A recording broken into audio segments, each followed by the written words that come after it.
A paz do Senhor Jesus a todos os irmãos, amém? Estamos aqui mais uma vez para trazer aqui uma palavra, trazer aqui um estudo, uma mensagem da palavra do Senhor para os nossos corações nessa noite, amém?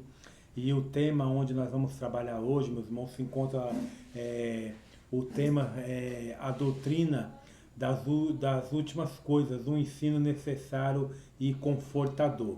A doutrina das últimas coisas, um ensino necessário e confortador. O texto que nós vamos usar, meus irmãos, se encontra lá em 2 Pedro do 1, versículo 16, amém? 1, versículo 16, onde o texto vai dizer assim: porque não vos fizemos saber a virtude e a vinda do nosso Senhor Jesus Cristo, segundo fábulas artificialmente compostas, mas nós mesmos vimos a sua majestade. Amém? Meu irmão, a doutrina das últimas coisas tem de ser encarada com amor e santa reverência. Através dela, nós somos alertados, não é verdade? Quanto à urgência da volta de nosso Senhor Jesus Cristo. Amém? Nós temos que ser alertados, não é? Com a volta do com a urgência da volta do nosso Senhor Jesus Cristo. Agora, meus irmãos, vamos ler o texto para um contexto, né? Porque a palavra do Senhor diz que um texto fora do contexto ele vira um pretexto para heresia. Então vamos ler aqui 2 Pedro 3, do 1 ao 14. 2 Pedro 3, do 1 ao 14 vai dizer assim: amados, escrevo-vos agora esta segunda carta, e em ambas as quais desperto com exortação a vosso ânimo sincero, para que vos lembreis das palavras que primeiramente foram ditas pelos santos profetas, e do mandamento do Senhor e Salvador mediante os vossos apóstolos. Sabendo primeiro isso, que nos últimos dias virão encarnecedores, andando segundo as suas próprias concupiscências, e dizendo: onde está a promessa da sua vinda? Porque desde que os pais dormiram, todas as coisas permanecem como desde o princípio da criação. Eles voluntariamente ignoram isto, e que pela palavra de Deus já desde a antiguidade existiram os céus e a terra, que foi tirada da água e do meio da água subsiste, pelas quais coisas pereceu o mundo de então coberto com as águas do dilúvio, pelas quais coisas perece o mundo de então coberto com as águas do dilúvio.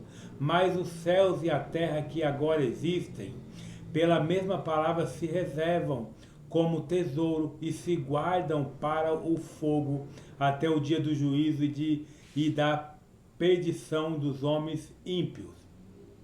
Mas, amados, não ignoreis uma coisa, que um dia para o Senhor é como 1000 anos, e 1000 anos como um dia. O Senhor não retarda a sua promessa, ainda que alguns a tenham por tardia, mas é longânimo para convosco, não querendo que alguns se percam, senão que todos venham a arrepender-se.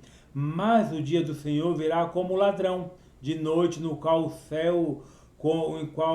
céus passarão um grande estrondo, e os elementos ardendo se desfarão, e a terra e as obras que nela há se queimarão. Havendo, pois, de perecer todas estas coisas, que pessoas vos convém ser em santo trato e piedade, aguardando e apressando-vos para a vinda do dia de Deus, em que os céus em fogo se desfarão, e os elementos ardendo se fundirão.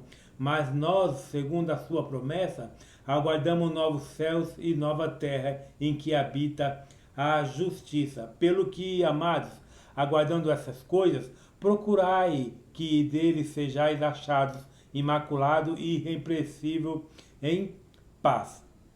Amém? Esse é o texto que nós vamos trabalhar nessa mensagem. Amém, meus irmãos? Meus irmãos, a segunda epístola de Pedro foi escrita no início dos anos 60 depois de Cristo para uma comunidade cristã dispersas em 5 províncias romanas, em 1 Pedro 1. O texto da leitura bíblica apresenta 2 propósitos pelos quais o apóstolo escreveu a referida carta, exortá-los a permanecerem firmes na esperança vindoura. Adverti-los contra os zombadores que escarneciam da promessa da vinda de Cristo, no verso 3:6. A fim de autenticar sua admoestação, Pedro, um dos fortes argumentos, o seu apostolado, 2 Pedro 1:16, 3:2. E a mensagem do profeta, no primeiro, ele fala acerca do que viu, e no segundo, do que ouviu. Então, na primeira exortação, Pedro vai falar do que viu, e na segunda, ele vai falar do que ouviu, não é verdade? E a mensagem do profeta do que viu, e no segundo, do que ouviu, a doutrina da vinda de Cristo, aqui ensinada por Pedro, contraria os falsos mestres que fundamentam seus ensinos em fábulas. O termo grego para fábulas tem o sentido de ideia falsa ou fantasiosa. A diferença entre o ensino falso e o verdadeiro, meus irmãos, é que o primeiro é desnecessário e conturba o coração dos fiéis, e o último necessário e confortador. Ao contrário do que muita gente pensa, a doutrina das últimas coisas não constitui um emaranhado de enigmas ou um quebra-cabeça. Ela é um conjunto de verdades cristalinas e bem estabelecidas a respeito do que Deus está para fazer nesses últimos dias. Tendo em vista a urgência desta hora, passaremos a estudar a partir de hoje os fatos que compõem a escatologia bíblica, não é? Desde já em profundo espírito de oração, preparamos-nos para as verdades que, aceitas com amor e humildade, nos proporcionarão inexprimíveis confortos e grande alegria no Espírito Santo. Amém? O que é a doutrina das últimas coisas? O que é a doutrina das últimas coisas? Vamos entender o que significa aqui a doutrina das últimas coisas. Amém? Meu irmão, afirmou o apóstolo Paulo, se esperarmos em Cristo só nesta vinda, somos os mais miseráveis de todos os homens, em 1 Coríntios 15:19, não é? Mas como esperarmos em Cristo também na outra vinda, se ignoramos o plano de Deus para o final, não é, dos tempos. Daí vem a necessidade e a urgência de se compreender a doutrina das últimas coisas. A definição, a doutrina das últimas coisas, por consequente, são as verdades da Bíblia Sagrada referente aos derradeiros dias da história da humanidade. Amém? Em teologia sistemática, recebe ela o nome de escatologia, que em grego significa literalmente estudo das últimas coisas, não é? E no Antigo Testamento, a escatologia do Antigo Testamento tem como pilar os seguintes pontos: a salvação é a restauração, não é, completa do remanescente fiel do povo judeu, como diz lá em Ezequiel 36, 17, 38. O aparecimento glorioso e visível do Messias que levará Israel à conversão nacional, como diz Zacarias 12, 10. O dia do Senhor e o julgamento das nações, como diz lá em Jeremias 46, 10 e Ezequiel 30, versículo 3. e o estabelecimento do reino de Deus na terra, como diz Isaías 11, do 1 ao 16, e a restauração e o juízo final, como diz lá em Deuteronômio 12, versículo 2, o aparecimento dos novos céus e da nova terra, como diz Isaías 65, 17. Amém? No Novo Testamento, a escatologia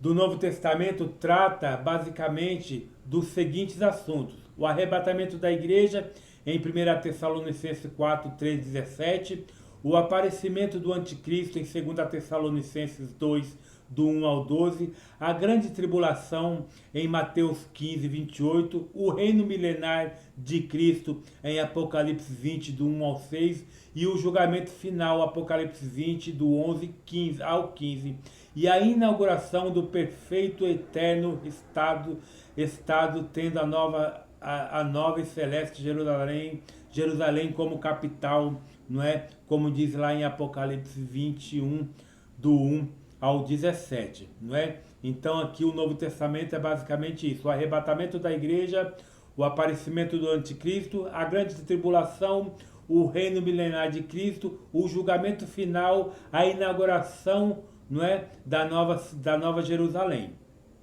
não é? O segundo ponto que nós vamos tratar, meu irmão, é o objetivo da doutrina das últimas coisas. Qual o objetivo da doutrina das últimas coisas? Por que aprender sobre a doutrina das últimas coisas? Meus irmãos, sumamente necessário e confortador, a doutrina das últimas coisas tem como objetivo nos mostrar o que está prestes a acontecer. Assim, o evangelista João, ele encerra o Apocalipse e estas palavras são fiéis e verdadeiras. O Senhor, o Deus dos santos profetas, enviou o seu anjo para mostrar aos seus servos as coisas que em breve hão de acontecer. Apocalipse 22, versículo 6. Preparar o crente para encontrar-se com Deus e qualquer que nele tem esta esperança, purifica-se a si mesmo, como também ele é puro. 1 João 3, 3. A segunda coisa aqui, meu irmão, é preparar os crentes para encontrar com o Senhor. O terceiro ponto aqui é tranquilizar o povo de Deus quanto aos últimos acontecimentos, né? Não se turbe o vosso coração, crede em Deus, crede também em mim. Na casa de meu pai há muitas moradas. Se não fosse assim, eu teria dito, pois vou preparar-vos lugar. João 14, do 1 ao 2. Então vamos, aqui o terceiro ponto é tranquilizar o povo, não é? Deixar o povo tranquilo. Jesus, ele já preparou o lugar para nós e ele vai vir nos buscar, não é? O quarto ponto aqui é alertar a todos que o noivo está chegando, né? O quarto ponto da doutrina é alertar o povo da igreja que o noivo, ele está chegando. E o Espírito, a esposa, diz: e vem. E quem ouve, diga: vem. E quem tem sede, venha. E quem quiser, tome de graça a água da vida. Aquele que testifica essas coisas, diz certamente: cedo venho. Amém. Ora vem, Senhor Jesus. Apocalipse 22, 17 ao 20. Amém? Então aqui nós vamos alertar, né? A doutrina das últimas coisas é para nos mostrar o que está prestes a acontecer, não é? Para preparar o crente para encontrar com Deus, tranquilizar o povo de Deus quanto aos últimos acontecimentos e alertar a todos que o noivo está chegando. Amém? Terceiro ponto que nós vamos aprender: a fonte da doutrina das últimas coisas. Qual é a fonte, não é? Da doutrina, não é? Eis as principais fontes da doutrina das últimas coisas. A Bíblia Sagrada é a primeira fonte, como a inspiração inerrante, infalível e completa palavra de Deus. É a Bíblia Sagrada a principal fonte da escatologia bíblica e é o Tribunal Supremo, onde são julgados todos os enunciados teológico, amém? Como diz Isaías 8, 24, 46, 10, Apocalipse 22, 18, 19. Sua doutrina é inquestionável. A Bíblia é regra de fé e prática. Ela é inquestionável. Inquestionável, amém? O segundo é os credos e as declarações doutrinárias da igreja. Serão estes aceitos desde que estejam em conformidade absoluta com a Bíblia Sagrada. Caso contrário, que seja enérgica e vigorosamente rejeitada. Amém? Tudo que se fala tem que estar ligado com a palavra, tem que estar ligado com a Bíblia. Quando você vai ensinar na igreja, quando você vai pregar, se a pregação que você está ouvindo não está ligado com a palavra, não está ligado com a Bíblia, rejeita ela, cai fora. Amém? A terceira, a teologia bíblica conservadora e ortodoxa haverá de ser acatada como fonte auxiliadora da doutrina das últimas coisas. Mas se especulativo, humanistas e liberal, que seja rechaçada, nada tem a dizer-nos. Amém? O quarto ponto é a história comandada por Deus. Mostra-nos a história de forma clara e concluente, que Deus encaminha todas as coisas visando o estabelecimento pleno de seu reino. Deus está no controle de todos os fatos históricos e cotidianos. Amém? Então a história tem que estar pautada em Deus. O quinto ponto é o testemunho do Espírito Santo. O Espírito Santo atesta-nos que o Senhor Jesus está prestes a vir buscar a sua igreja. E o Espírito é a esposa diz e vem. E quem ouve diga vem. E quem tem sede venha. E quem quiser tome de graça da água da vida. Apocalipse 22, 17. Estejamos vigilantes para não ficarmos envergonhados naquele grande dia. Como diz 1 João 2, 28. Então o testemunho do Espírito Santo ele tem que estar presente na nossa vida diária, na escatologia, no estudo da Bíblia, amém? Próximo ponto é como estudar a doutrina das últimas coisas. Como eu devo estudar a doutrina das últimas coisas, né? Meus irmãos, a fim de estudarmos com proveito a doutrina das últimas coisas, observamos algum procedimento importantíssimo. O primeiro procedimento que nós temos que ter para estudar a doutrina das últimas coisas, recorrendo primeiro à Bíblia. Primeiro ponto, nós temos que recorrer à Bíblia. A Bíblia em perseverante oração a Deus. Busque prioritariamente as respostas de que você necessita nas Sagradas Escrituras, que a sua preocupação não seja um mero exercício de futurologia, que seja de preparar-se melhor para a vinda do Senhor Jesus, como diz Amós 4,12. A Bíblia, procurar tudo dentro da Bíblia. A Bíblia ela vai nos ensinar. O segundo ponto é orar constantemente. Quando nós temos que ler a palavra, buscar revelação do Espírito Santo, buscar revelação da doutrina das últimas coisas através da palavra. O segundo ponto é orar constantemente em profunda reverência. Enquanto estiver estudando a doutrina das últimas coisas, permaneça em atitude de oração e de profunda humildade diante do Senhor. Somente assim mostrar-lhe-á ao Senhor as maravilhas da sua palavra, como diz Deuteronômio 9, 20 ao 27.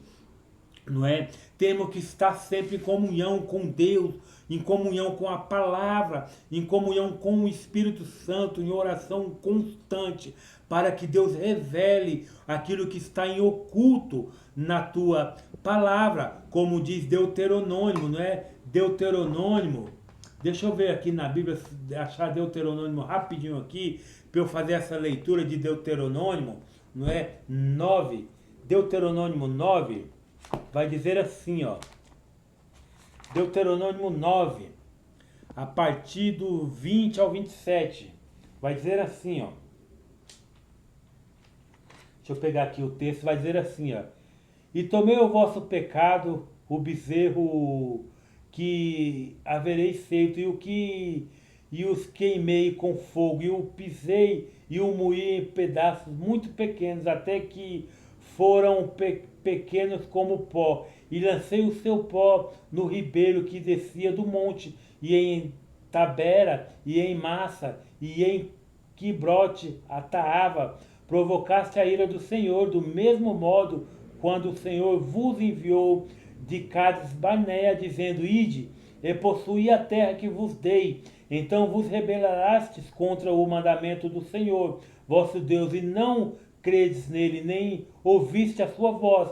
Foste rebelde contra o Senhor desde o dia em que vos conheci. Assim caí diante do Senhor 40 dias e 40 noites, como caí na presença, porque o Senhor havia dito que vos destruiria. Portanto, orei diante do Senhor e disse, ó Senhor Deus, não destrua o teu povo e a tua herança que resgataste com a tua grandeza que trouxeste do Egito com mão forte. Lembra-te dos teus servos, Abraão, Isaque e Jacó, não lhes para a teimosia deste povo, nem para a sua iniquidade, nem para o seu pecado, para que a terra de onde nos tiraste não diga, pois o Senhor não pode trazê-los à terra que lhes prometeu, e porque os odiava, ele os tirou para matá-los no deserto. Mas eles são o teu povo e a tua herança, que trouxeste pelo teu grande poder e pelo teu braço estendido. Então nós podemos ver aqui na narrativa de Deuteronômio 9 que o povo pecou, não é? Deus tirou o povo do Egito, escravizado por 400 anos ali, não é? Então ali no deserto, maná caía do céu, codorniz, água, né, brotava da rocha, não é? Então aquele povo rebelde, na rebeldia, fizeram o bezerro de ouro, não é? Moisés ali moeu aquele bezerro e Deus queria acabar com aquele povo, deixando só Moisés vivo para através de Moisés fazer uma nova descendência. E Moisés orou ali para o Senhor constantemente e o Senhor atendeu a oração de Moisés, né?